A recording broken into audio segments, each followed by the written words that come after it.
We started this road trip with zero planning. এখন বাজে সকাল ঠিক 7টা আর আমরা বেরিয়ে পড়েছি আগ্রা যাওয়ার উদ্দেশ্যে। আমার বাড়ি থেকে আগ্রা যেতে মোটামুটি 3.5 ঘন্টা মতো টাইম লাগে। এই ট্রিপটার কিন্তু আগে থেকে কোনো রকম কোনো প্ল্যানিং ছিল না।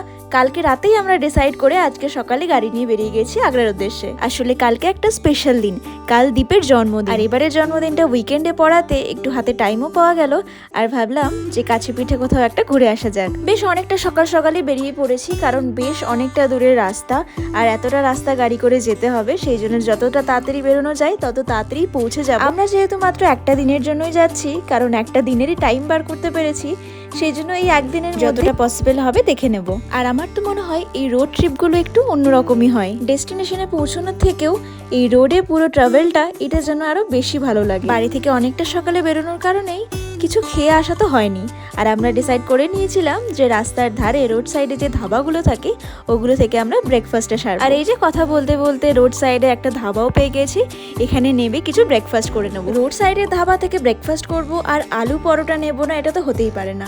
তো ব্রেকফাস্টে আমরা নিয়েছিলাম আলু পরোটা, পেঁয়াজ পকোড়া আর চা। এত সকালবেলাতে এই ধাবাতে এত মানুষের ভিড় দেখে আমি তো প্রায় অবাকই হয়ে গেছি। এখানে তাড়াতাড়ি ব্রেকফাস্টটা কমপ্লিট করে এবার কিন্তু আমাদের বেরোতে হবে, কারণ অনেকটা রাস্তা যেতে হবে। আর আজকে আগ্রা পৌঁছে কি কি করব সেটা আমি তোমাদের সাথে শেয়ার করব নেক্সট ব্লগে।